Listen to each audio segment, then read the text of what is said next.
There's a plethora of articles that show that most of the businesses fail within the first 5 years, but many of them fail to address the reason why. In this video, I want to share with you the core reasons why businesses fail in the first 5 years based on the research that I've performed myself. Let's go through each of these 5 reasons why many of the businesses fail within 5 years. Smash the like button and let's start with the first one. There are a few characteristics of a well-thought business that could potentially earn you millions and not fail within the first 5 years. And usually the acronym that's given to a successfully thought out business model is NEXT. N-E-C-S-T. The acronym stands for Need, Entry, Control, Scale, and Time. Those are the characteristics of a very well thought out business that is going to thrive in today's environment and economy. While a business does not always need to match all the characteristics, or it doesn't need to abide by all those laws or the entirety of them, the more it satisfies, the more likely it is going to be successful, and the more it fails, well, the more it is likely to fail within the first 5 years. The first rule, the first commandment, the first law, the first everything, the most important thing that a business must do is to solve a need. This is the commandment of need, and if your business does not solve a need, then it is highly likely that it is going to fail within the first 5 years. Think about it. Does your passion, does the thing that you are most interested in solve a need? Does it solve a problem? If it does, then you're more likely to make a few Benjamins in the process. The bigger the problem that you solve with your business or with whatever you do, the bigger the impact and the more money you're most likely going to make. The real and harsh truth is that nobody cares about what you care. Nobody cares about your passion. Nobody cares about your dream. Nobody cares about whatever you want to do.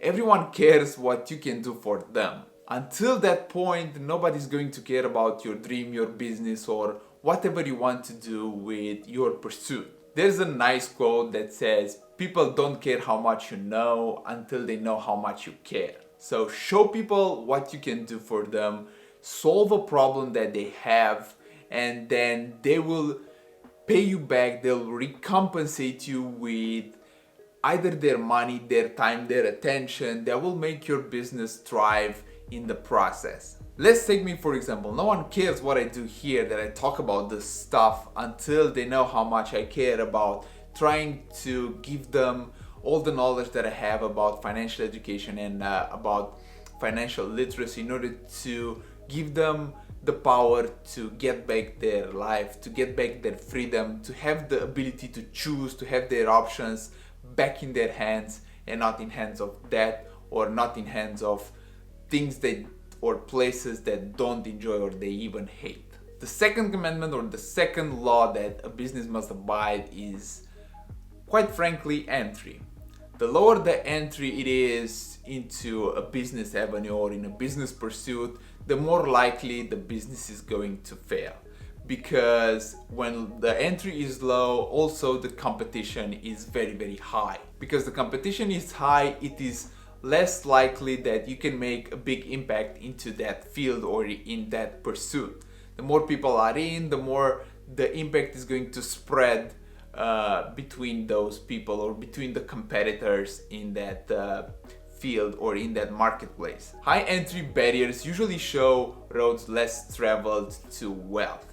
Think about it in this way, using this example. If 10 people are owning lemonade stands on a street, would you open another lemonade stand on that street or on the next corner, or would you try to sell them lemons? While the commandment of need from the first step cannot suffer an exception, the commandment of entry can suffer an exception. And you can take as an example the YouTube platform. The entry level to make videos on YouTube is very, very low. If you have a phone, you can pretty much post a video on YouTube, because you can edit it on the phone, you can shoot it on the phone, you have audio, you have everything. Even though the entry is low, the potential of earning a living on YouTube or making a lot of money on YouTube is really, really high. But at the same time, as I mentioned before, the competition is very, very harsh, and it's very hard to grow if you're starting a YouTube channel at this point. The third reason why most people fail within the first 5 years is that they lack control. Are you giving control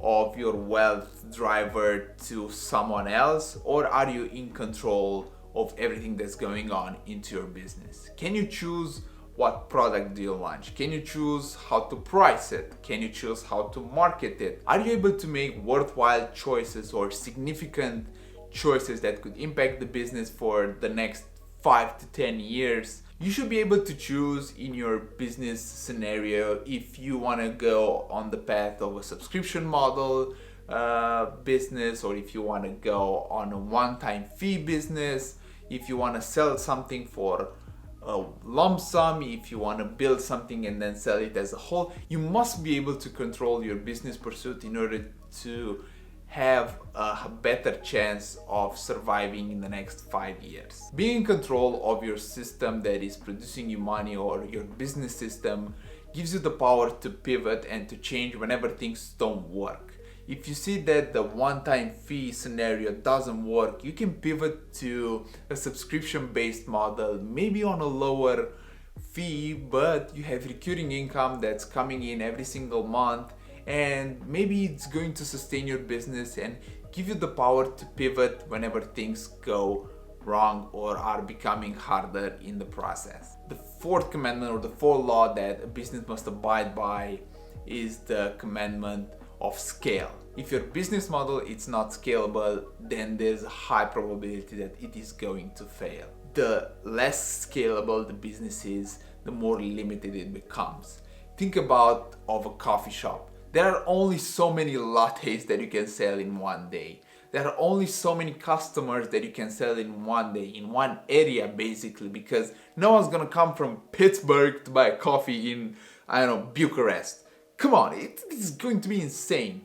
But if you look from a different perspective and think about a business that can operate globally, think about a business that is not tied to a location, think about something that you can do that is scalable to millions and millions of people. Think about solving a need that's global. Let's take, for example, selling an ebook. If you write a really, really good ebook that actually solves a need, that solves a problem, imagine just having $1 profit on it. If you sell it to 1 million people, you just made $1 million in profit. If you contrast that with the coffee shop example, there's only so much that you can charge on a latte, and there are only so many people that you can sell that latte to. Think about starting something or solving a need that it is scalable. The more people you can reach, the more your business can thrive, and the more money or the richer you can get in the process, and the more problems you can solve afterwards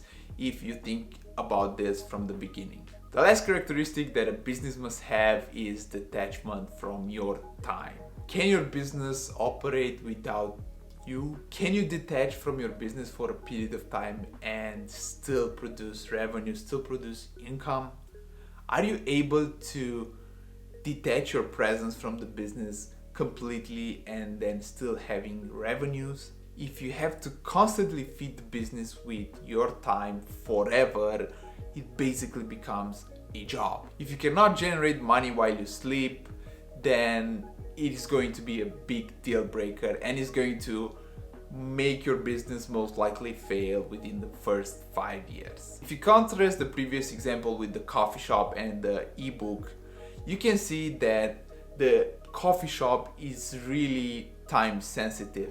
If the barista that's operating the coffee shop is also the owner, then the owner's time or the owner's limited time is limiting the business or the potential of the business. If you contrast it with the selling of the ebook, that it is posted on a website that's running 24/7 with minimal operating fees and minimum input from your part or the business owner's part, you can see the difference that the ebook has much more potential in becoming successful in the next 5 years. Imagine that for that ebook, the author invested time only once in creating it, and then that asset, that digital asset, is going to produce income over and over and over again.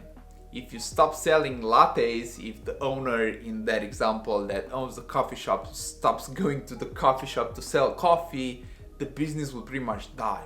On the opposite side, if the owner stopped writing after that ebook and that ebook was good enough in order to be sold to people, or if it solves a problem that people have, well, that business is going to keep earning revenue and keep earning profits. So I hope you got a perspective on why time is also important on the long list, on the 5 lists that I've just mentioned in this video. To easily remember everything that I've said in this video, don't forget the acronym NEXT. While a business must not always follow strictly all the guidelines or all the rules that I've just mentioned in this video in order to be successful, while some of them can be broken and still have a very successful business, the more of them that you follow or the more of them that you take into consideration, the more likely your business is going to thrive. Thank you so much for watching this video. I really hope you enjoyed it and it came in handy for you and it's going to help you in the future. Make sure to destroy the like button if you feel like it. Subscribe for more videos like this. You can ring the notification bell so YouTube notifies you whenever I post a video.